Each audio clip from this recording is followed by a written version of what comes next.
Welcome to my YouTube channel. आज मैं आपको क्लास 12 के लिए सबक नंबर 13 के सभी एमसीक्यूज़ की 100% तैयारी करवाऊंगी। बाकी के सभी चैप्टर्स आपको चैनल की प्लेलिस्ट में मिल जाएंगे। सभी ग्रामर के एमसीक्यूज़ भी हैं, तो आप बाकी के सभी चैप्टर्स चैनल की प्लेलिस्ट से जाकर देख सकते हो। तो पढ़ना स्टार्ट करते हैं। सबक नंबर 13 का नाम है मच्छर और इसके मुसन्निफ़ हैं ख्वाजा हसन निज़ामी। तो ये चैप्टर ख्वाजा हसन निज़ामी के ज़रिए लिखा गया एक इंशाइया है। तो आपका ये जानना भी ज़रूरी है कि पहले इंशाइया किसे कहते हैं, क्योंकि इंशाइया से मुताल्लिक़ सवालात भी एग्ज़ाम में आ सकते हैं। तो इंशाइया भी मज़मून की तरह से ही होता है, पर देखो मज़मून के अंदर हर चीज़ को रीज़न के साथ लिखा जाता है, पर इंशाइया को भी मज़मून की तरह पैराग्राफ में लिखा जाता है, मगर इसमें हल्की हल्की ज़ेर लब हंसी होती है। तो सबसे पहले हम इंशाइया से मुताल्लिक़ सवालात पढ़ेंगे। इंशाइया उर्दू के किस लफ्ज़ से बना है? इंशा, इंशार, इंशे या फिर इंशो। तो इंशाइया उर्दू के इंशा लफ्ज़ से बना है। अगला सवाल है, मुहक्किकीन का कहना है कि लफ्ज़ ऐसे अरबी लफ्ज़ ऐसे से निकला है जो कि लफ्ज़ डेश का बदल है। मज़मून का, इंशा का, इंशाइया का या फिर फ़र्क का। तो मुहक्किकीन का क्या कहना है कि लफ्ज़ ऐसे अरबी के लफ्ज़ ऐसे से बना है जो कि इंशा लफ्ज़ का बदल है। ऐसा। अगला सवाल है, ऐसा फ्रांसीसी में एसआई और अंग्रेज़ी में किस लफ्ज़ से बना है? तो अंग्रेज़ी के एसआई लफ्ज़ से बना है, फ्रांस में एसआई और अंग्रेज़ी में ऐसे लफ्ज़ से बना है। इब्तिदा में मज़मून निगारी और डेश में ज़्यादा फ़र्क नहीं था, जैसे कि मैंने अभी बताया था। तो मज़मून निगारी और इंशाइया निगारी में स्टार्टिंग में कोई ज़्यादा फ़र्क नहीं था, मगर वक्त के साथ साथ इसमें फ़र्क होता चला गया। अगला सवाल है, मज़मून निगारी और इंशाइया निगारी अलग अलग डेश है, नसरी सिन्फ, कवायद, सवाने या फिर मज़मून। तो मज़मून निगारी और इंशाइया निगारी अलग अलग नसरी सिन्फ है, यानी कि अलग अलग लिटरेचर का प्रकार है, दोनों को अलग अलग दर्जा दिया गया है। इंशाइया निगार अपने किस ख़ास अंदाज को इंशाइया में बेबाकी से बयान करते हैं? ज़ाती मुशाहिदात और तासुरात को, इरादों को, तवज्जे को या फिर ज़ौक़ को। तो इंशाइया निगार अपने ज़ाती मुशाहिदात और तासुरात को इंशाइया में बेबाकी से बयान करते हैं। अगला सवाल है, इंशाइया के मुतालिक कहा जाता है कि इसमें संजीदा और डेट से मुतालिक ख़याल के तमाम मरहले खुश तबई के साथ तय किए जाते हैं। फ़िक्र आमेज़ मौज़ूआत, तल्ख़ मौज़ूआत, गैर संजीदा मौज़ूआत या फिर ख़यालात। तो इंशाइया के मुतालिक कहा जाता है कि इसमें संजीदा और गैर संजीदा मौज़ूआत खुश तबई के साथ तय किए जाते हैं। अगला सवाल है, इंशाइया डेश का फ़न है, कहानी सुनाने का, बात में बात पैदा करने का, मज़मून निगारी का या फिर इस्लाह का। तो इंशाइया बात में बात पैदा करने का फ़न है। अगला सवाल है, इंशाइया निगार मफ़हूम से खाली गुफ्तगू में भी डेश पैदा कर देता है, रवानगी, बात, गुफ्तगू या फिर मायने। तो इंशाइया निगार मफ़हूम से खाली गुफ्तगू में भी मायने पैदा कर देता है। इंशाइया में मज़ा या ठिठोली की जगह डेश होता है, संजीदगी, तलख़ी, मिठास या हल्की हल्की ज़ेर लब हंसी। तो इंशाइया में मज़ा या ठिठोली की जगह हल्की फुल्की ज़ेर लब हंसी होती है। अगला सवाल है, इंशाइया की अहम खसूसियात क्या है? मायनी, ज़बान, इंशाइया निगार या ख़याल आफरीनी। तो इंशाइया की अहम खसूसियत है ख़याल आफरीनी। उर्दू में इंशाइया की इब्तिदा किसने की थी? तो सर सैयद ने की थी उर्दू में इंशाइया की इब्तिदा। सर सैयद ने इंशाइया की इब्तिदा अपने किस रिसाले से की थी? तो तहज़ीबुल अखलाक नाम के रिसाले से की थी। मौलवी नज़ीर अहमद और ज़ाकुल्ला के बाद इंशाइया को किसने फ़रोग़ दिया था? तो अवध पंच और मस्किन नाम के अखबार ने, रिसाले ने फ़रोग़ दिया था इन दोनों के बाद। अब हम मुसन्निफ़ के बारे में पढ़ेंगे। ख्वाजा हुसैन निज़ामी की पैदाइश कब हुई थी?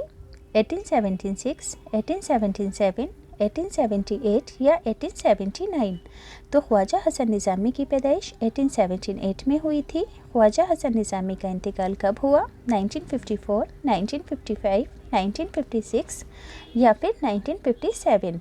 तो ख्वाजा हुसैन निज़ामी का इंतकाल 1955 में हुआ था। اگلا سوال ہے خواجہ حسن نظامی کہاں پیدا ہوئے؟ دلی، اتر پردیش، مدھیہ پردیش یا پھر بہار؟ تو خواجہ حسن نظامی دلی میں پیدا ہوئے۔ کم عمری میں خواجہ حسن نظامی کے کس عزیز کا انتقال ہو گیا تھا؟ دادا دادی، والد والدہ، نانا نانی یا پھر ماں؟ تو کم عمر میں ہی خواجہ حسن نظامی کے والد والدہ کا انتقال ہو گیا تھا۔ خواجہ حسن نظامی کی پرورش کس نے کی تھی؟ نانی، دادی، بڑے بھائی یا بڑی بہن؟ تو خواجہ حسن نظامی کی پرورش ان کے بڑے بھائی نے کی تھی۔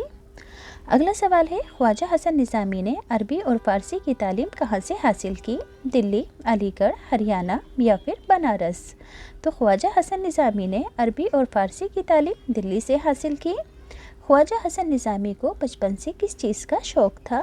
شاعری کا، کتابوں کے مطالعے یعنی کہ کتابوں کو پڑھنا سمجھنا اور مضمون نویسی کا یعنی کہ مضمون لکھنے کا، کہانیاں لکھنے اور کتابوں کے مطالعے کا، یا اخبارات پڑھنے اور قصے لکھنے کا؟ تو خواجہ حسن نظامی کو بچپن میں کتابوں کے مطالعے اور مضمون نویسی کا شوق تھا۔ اگلا سوال ہے خواجہ حسن نظامی اس سے پہلے اخبارات میں چھوٹے چھوٹے مضامین لکھتے تھے، بعد میں انہوں نے ڈیش کا مشغلہ اختیار کیا، مضمون نگاری کا، انشائیہ نگاری کا، تحریر با تصنیف کا یا سوانح نگاری کا؟ تو اسٹارٹنگ انہوں نے اپنے کلاموں کی لکھنے کی اخبارات سے کی تھی اور پھر بعد میں انہوں نے تحریر و تصنیف کو یعنی کہ آرٹیکلز وغیرہ لکھنے کو اپنا مشغلہ، اپنا شوق بنا لیا تھا۔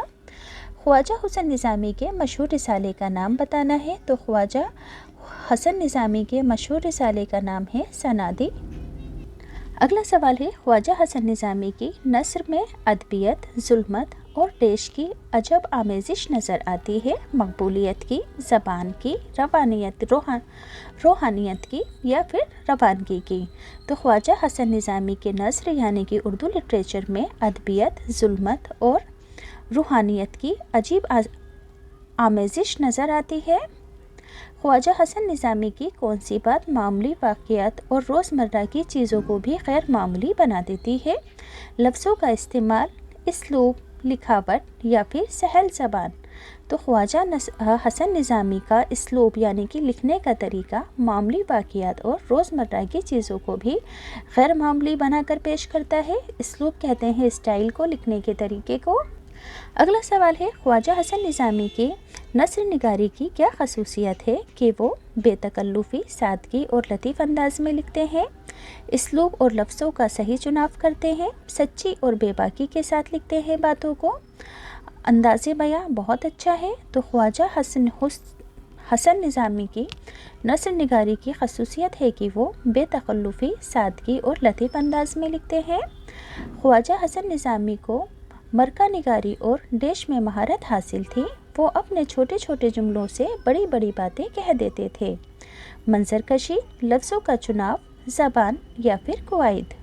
تو خواجہ حسن نظامی کو مرکہ نگاری اور منظر کشی میں بہت مہارت حاصل تھی، وہ اپنے چھوٹے چھوٹے جملوں سے بڑی بڑی باتیں کہہ دیا کرتے تھے اپنے کلام میں۔ اگلا سوال ہے خواجہ حسن نظامی کی مشہور تصانیف کے نام بتانے ہیں۔ تو آپ کو یہ سبھی مشہور تصانیف کے نام یاد کرنے ہیں کیونکہ ان میں سے کوئی دو پوچھے جا سکتے ہیں۔ مشہور تصانیف کے نام کہ ان کے ذریعے لکھے گئے کون کون سے مشہور آرٹیکلز ہیں ان کے نام۔ پہلا ہے سپارہ دل، کانا باکی، چٹکیاں اور گدگدیاں، بہادر شاہ کا روز نامچہ، بیگمات کے آنسو، قطر کے صبح و شام، آپ بیتی اور روز نامچہ۔ حسن نظامی خاص طور پر مشہور ہیں، یاد رہے گا، سپارہ دل، کانا باکی، چٹکیاں اور گدگدیاں، بہادر شاہ کا روز نامچہ، بیگمات کے آنسو، قدر کے صبح شام، آپ بیتی اور روز نامچہ۔ حسن نظامی خاص طور پر مشہور ہے۔ سبق مچھر کے مصنف کون ہیں؟ تو خواجہ حسن نظامی ہے۔ اگلا سوال ہے یورش کے کیا معنی ہیں؟ تو یورش کے معنی ہوتے ہیں حملہ کرنے کے، حملہ۔ اطاعت سے کیا مراد ہے؟ اطاعت کا مطلب ہوتا ہے حکم ماننا۔ ورڈ میننگ بھی آئیں گے، تو میں نے یہاں پر کچھ ٹیپیکل ورڈز کے میننگ آپ کو سمجھانے کے لیے MCQs لکھ دیے ہیں۔ خلوت خانہ سے کیا مراد ہے؟ خلوت خانے کا مطلب ہے تنہائی کی جگہ۔ اگلا سوال ہے شب بیدار سے کیا مراد ہے؟ تو شب بیدار کا مطلب ہے رات کو جاگ کر عبادت کرنے والے کو شب بیدار کہتے ہیں۔ آدم ذات کا مطلب کیا ہے؟ آدم ذات کا مطلب ہے آدم کی اولاد۔ अगला सवाल है दरोगो से क्या मुराद है? तो दरोगो का मतलब है छूटा। ख्वाजा हसन निज़ामी ने इस सबक मच्छर में किसके बारे में बताया है? तो यहाँ पर उन्होंने मच्छर के बारे में बताया है क्योंकि सबक का नाम ही मच्छर है। अगला सवाल है मच्छर एक छोटा सा परिंदा है, देश पर भी इससे कौन नाराज़ होता है? इसके बावजूद भी इस छोटे से परिंदे से कौन नाराज़ होता है? बूढ़े और बच्चे, मर्द औरत, अवाम, हिंदू मुसलमान, ईसाई या फिर यहूदी? तो मच्छर एक छोटा सा परिंदा है पर फिर भी हिंदू मुसलमान, ईसाई, यहूदी इससे नाराज़ होते हैं।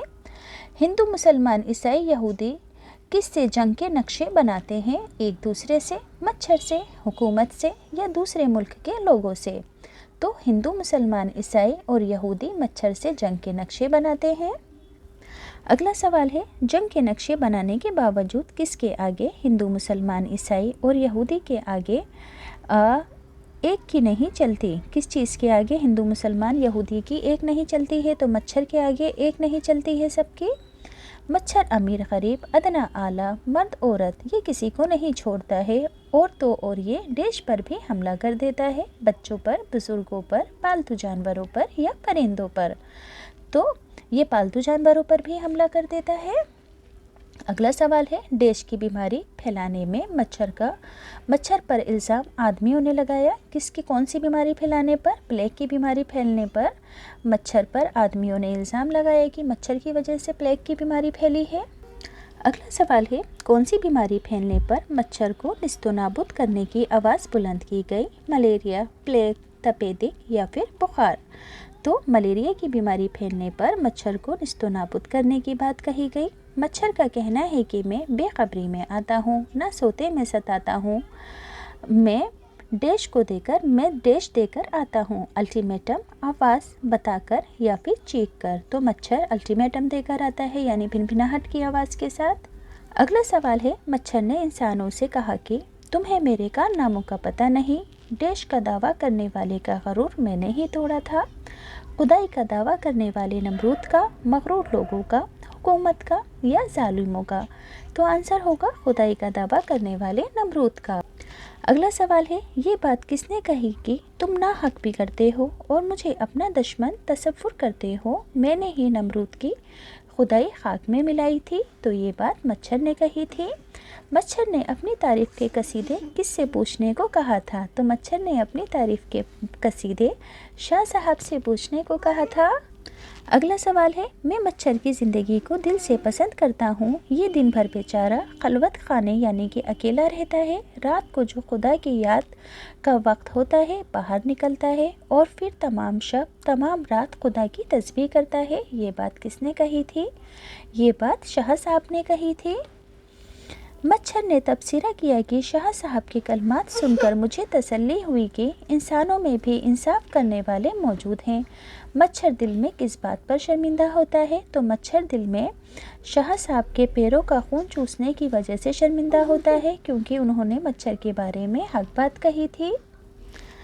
मच्छर शाह साहब के पैरों का खून चूसने पर शर्मिंदा होता है तब वो अपने दिल को क्या कहकर तसल्ली देता है कि मैंने इनके कदम चूपे हैं, बाद में माफ़ी मांग लूँगा, मुझे बहुत अफसोस है, ये तो मेरी क़ज़ा है।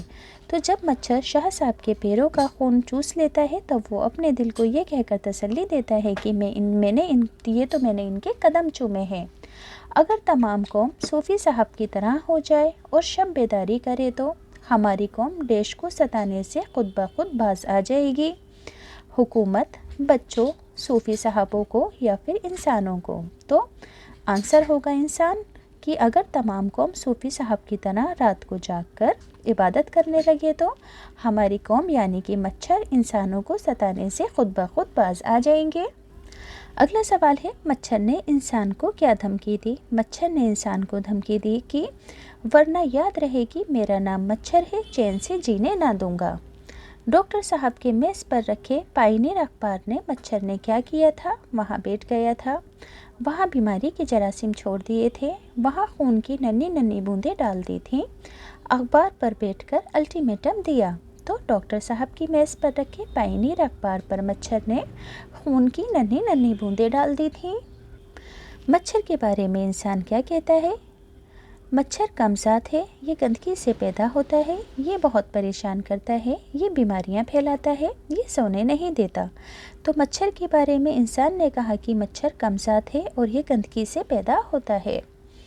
انسان کے بارے میں مچھر نے کیا کہا؟ مچھر نے انسان سے دلیری سے مقابلہ کرنے کو کہا۔ مچھر نے انسان کو معذور کہا، مغرور کہا۔ مچھر نے انسان کو ظالم کہا۔ مچھر نے انسان کو جھوٹا کہا۔ تو انسان کے بارے میں مچھر نے کہا کہ مچھر نے انسان سے دلیری سے مقابلہ کرنے کو کہا۔